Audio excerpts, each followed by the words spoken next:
pleasure to introduce our next storyteller, Michael Shute. I've been on another stage with him, and Michael Shute is an actor, director, producer, and a national kickball champion. He's currently preparing his solo show, A Lesson in Swimming, for a world premiere in May 2019. He's here tonight to share a preview of that brave and powerful show. Michael Shute.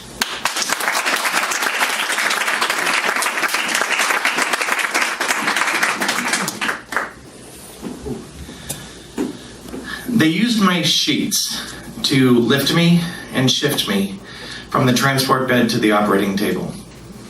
I found this move to be very efficient. Everybody in the room was introducing themselves to me as casually as if we were about to order lunch, as opposed to the truth, that they were about to cut open my head and take out a tiny piece of my broken brain. Just as I calmed myself down by saying, Michael, remember, this is the scariest thing you will ever face in your life, but you can do it. A woman with a very soothing voice asked me to count backwards from 10. As I did, I felt myself getting heavier and heavier. 10, 9, 8. I felt like I was sinking. 7, 6, sinking. 5, I was in the ocean. 4, my face was underwater. 3, but I could breathe. 2, 3, how can I breathe? 2, 3, I was wearing a mask and a snorkel to breathe.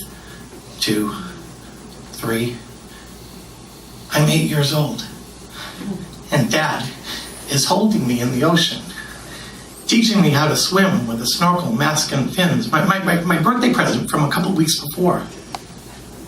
Remember to take nice even breaths, Michael. Breathe. 2, 3. It's 1974, and we're in Martha's Vineyard for my dad's work. He's an engineer. He inspects bridges from underwater.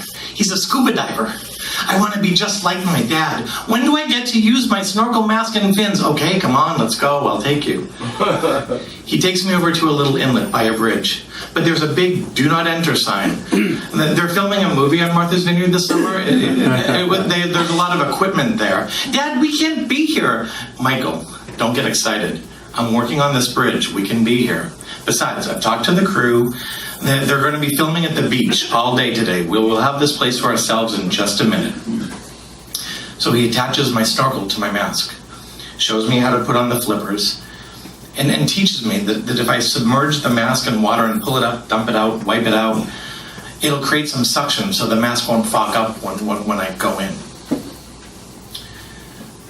There's a feeling you get when you snorkel. It's different than just regular swimming. You're floating on the surface with your face down in the water, and you are completely at peace. But I'm a little tightly wound, so for me that's an unfamiliar feeling. So for me, panic usually sets in before the piece, and I start hyperventilating, taking very short, quick, shallow breaths, the kind of breathing that'll make you take a mouthful of water if you're not really careful. So Dad knows he needs to calm me down and teach me how to breathe.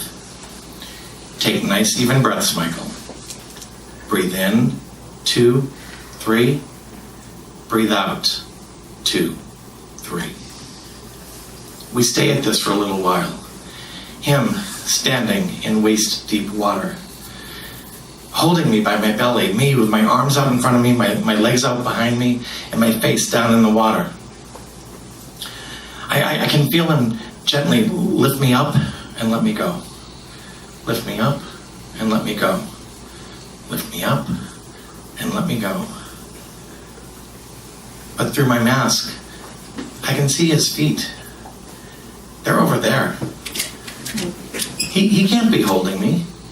How am I rising and falling? Clouds had rolled in. I was floating on the crests of little waves. And then a big one. It crashes over me. My snorkel fills with water. I feel like I swallow half the bay. I jump up gagging, spitting out water, and my dad just stands there solid as a rock, patting me on the back like he's burping a baby. Let's go, I said. No, we're going to stay at this a little longer. But, Michael, it happens. When a wave crashes over you and knocks you down, you've got two choices. You can sink or you can swim. Sinking is easy. It's my job as your father to teach you to swim. So we went back in. Now swimming with a snorkel, mask, and fins is like having a key to a secret world. This must be how Aquaman feels. I shouldn't be able to glide this fast, but I can. I shouldn't be able to breathe, but I can. I shouldn't be able to see, but I can. I can see the sand. I can see the rocks. I can see the pebbles, the barnacles, the seaweed, the 25-foot great white shark swimming just a few feet away. I screamed through the snorkel, "Get me out, get me out, get me out, get me out!" Michael, don't get excited. They're just testing it out before they take it over to the beach. I told you we will have this place for ourselves in just a few minutes. The movie they were filming that summer was Jaws. My dad had chosen the exact spot where the crew would test out Bruce, the mechanical shark, every morning as the perfect place to teach me how to snorkel. Now, I knew it was fake. I mean, I'd already had my picture taken with it. My brother had his picture taken with his head in its mouth, for God's sakes. But I'm sorry, when you're 8 years old and you're learning how to swim, the last thing you want to see through your mask is a 25-foot great white shark, no matter how mechanical it is. I wanted to go, but Dad told me I was being foolish. I'm not foolish. So I went back in.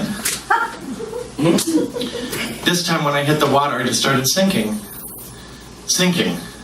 I started reaching out, grabbing for anything, flailing, trying to find anything, but I couldn't. I just kept sinking. No! Sinking is easy. So I kicked hard, and I paddled harder. And as I got closer to the surface, I could see the sun coming through the water. The closer I got, the brighter the sun got. And as I broke through the surface, the sun was so bright, I had to squint. It was blinding. Well, hey there. Welcome back. Huh? What? What? Shh. Michael, don't get excited.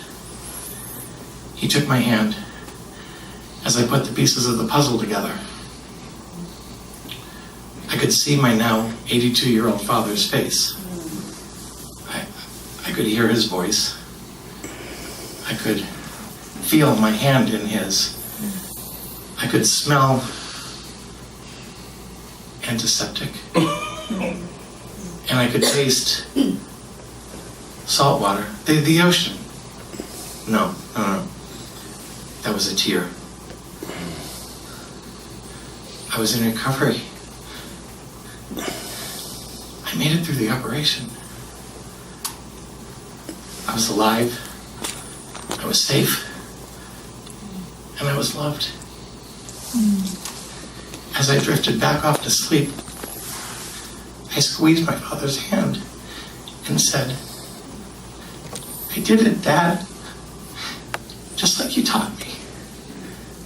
I swam."